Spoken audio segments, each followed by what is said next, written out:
Nathan.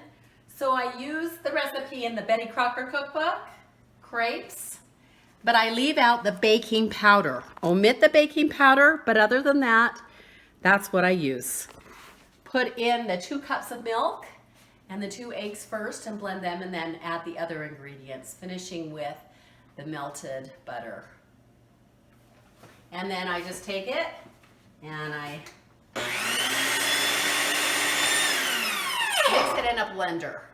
My blender isn't working too great right now, but it makes it in a blender, it mixes it nice and smooth, and then pour it into a jug like this. I let it sit out on the counter for about 2 hours, and then I add a 1/4 cup per recipe. This is a double recipe.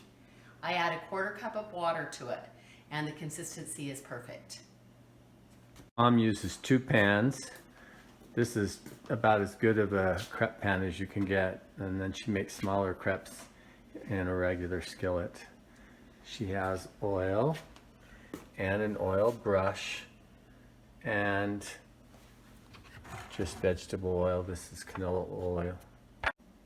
Each time I make a crepe, I put just a little bit of oil in the bottom of the pan. And I do it between each crepe because otherwise it sticks to the pan. You could try it on your pan and see if you have a non-stick pan. Maybe you won't need the oil, but I need it. So I added a 1/4 cup of water per batch, and the consistency is rather thin, which is what you want. You don't have the luxury of leaving your batter out on the counter for a couple of hours, so I would just add an extra 1/4 cup of water and begin.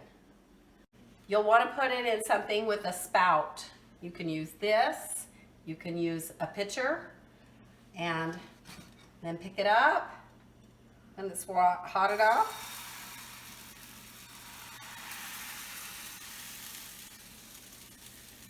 Turn it like that. And then you'll need a spatula. I use a French one, but any spatula will do. And it'll cook rather quickly, and pretty soon it'll start lifting up. Making the batter thin like this gives it some holes, which is what you want. Yeah. Okay, and after it's cooked for just a minute, you can put this in here. Maybe work around the edges a little bit. Until you get the rhythm going, the first one's always a little rough. Turn it like that. And then you've got to have plates to put them on.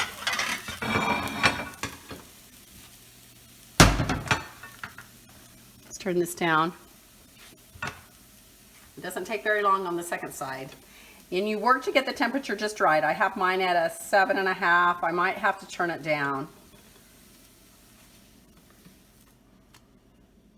When it's about like that, it's ready to go. Let's try a couple more. I think this one's ready. Now, the larger ones take a little bit more. I pick up the pan and I start turning it as I'm pouring this.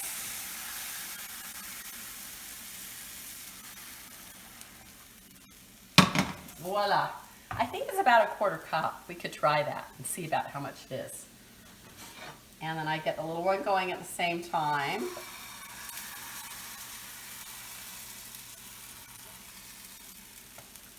Yeah, doesn't have to be perfect. It will cook just great. We're gonna do 2 together, a large one and a small one. And again, I just put a little bit of oil on each one. And I tried the 1/4 cup, just under a 1/4 cup for the little one. Yeah, just under a 1/4 cup for the little. But the bigger one takes more like a 1/2 cup. So I'm just gonna pour it.